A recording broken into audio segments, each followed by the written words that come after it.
તો મિત્રો આજે આપણે આવી ચૂક્યા છીએ બેટ દ્વારકા તરફ અને અહીંયાની જે જગ્યા છે તેને શંખોદર તરીકે પણ ઓળખવામાં આવે છે કે જે દ્વારકાના કિનારે આવેલું એક ટાપુ છે અને અહીંયા જોવાલાયક સ્થળ આ છે અને અહીંયા તમને 40 રૂપિયાની ટિકિટમાં કંઈક મ્યુઝિયમ જેમ દરેક વસ્તુ બતાવવામાં આવે છે કે જ્યાં કૃષ્ણ ભગવાનને લઈને અને જે તમામ ભગવાન છે એ દરેકની કલાકૃતિઓ અહીંયા જોવા મળશે।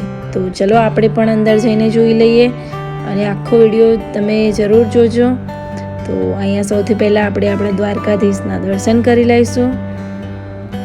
તો મિત્રો કહેવાય છે કે દ્વારકામાં જ્યારે શાસન કરતી વખતે ભગવાન કૃષ્ણ હતા તેમણે અહીંયા બેટ દ્વારકામાં નિવાસ કર્યો હતો અને દ્વારકા એ પ્રાચીન સમયમાં સમૃદ્ધ બંદર તરીકે મહત્ત્વનું વિકસિત પ્રદેશ હતું। જે આગળના વિડીયોમાં તમે જોશો કે અહીંયા અત્યારે પણ કેટલી જે નાવડીઓ છે બધું ત્યાં અત્યારે પણ છે।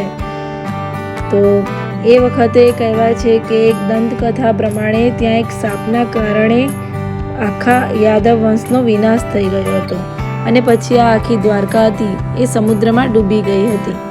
તો હિન્દુઓ દ્વારા પવિત્ર ગણાતી જે ગોમતી નદી છે એ પણ અહીંયા દ્વારકામાંથી જ વહે છે। તો મિત્રો અહીંયા આવો તો અચૂકથી આ સુવર્ણ જે નગરી છે એને જોજો।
તો મિત્રો હવે આપણે લોકો આવી ગયા છીએ ભડકેશ્વર મહાદેવના મંદિરમાં કે આ મંદિર એ દ્વારકા નજીકના દરિયા કિનારાએ આવેલું છે અને એ મંદિર એ ભગવાન શિવને સમર્પિત છે।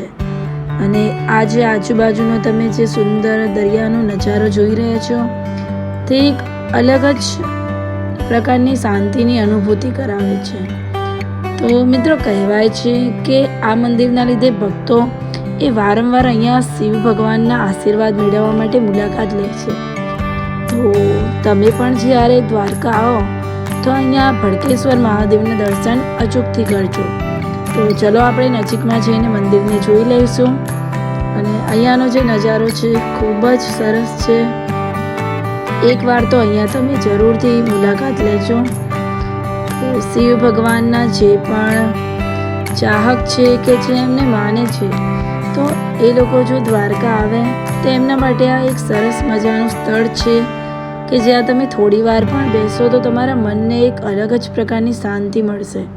તો જોઈ લો મિત્રો આ છે ભડકેશ્વર મહાદેવ અને આજુબાજુનો છે સુંદર નજારો છે। મિત્રો અહીંયા પબ્લિક આવે છે એ સનસેટ જોવા પણ આવે છે।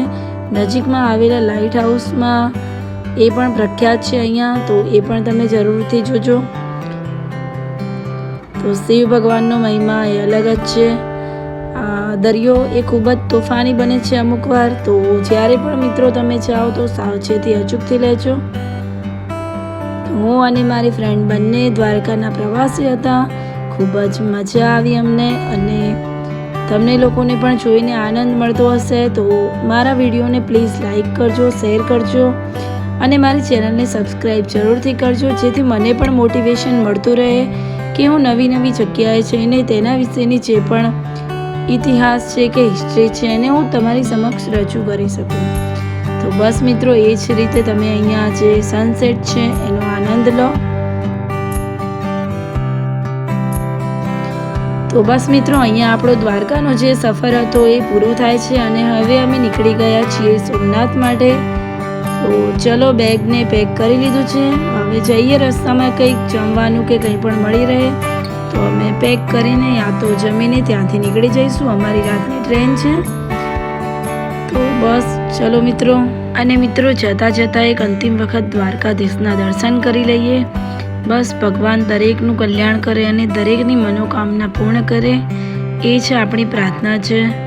તો બસ મિત્રો, મળતા રહીશું ફરીથી નેક્સ્ટ વિડીયોમાં. તો ચલો, આવજો.